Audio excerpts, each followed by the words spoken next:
ਮੁਲਾਕਾਤ ਹੋਈ।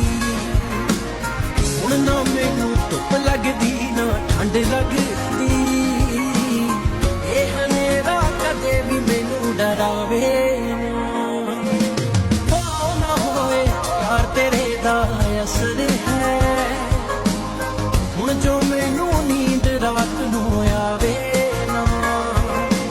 ਹੋ ਨਾ ਹੋਏ ਪਿਆਰ ਤੇਰੇ ਦਾ ਅਸਰ ਹੈ, ਹੁਣ ਜੋ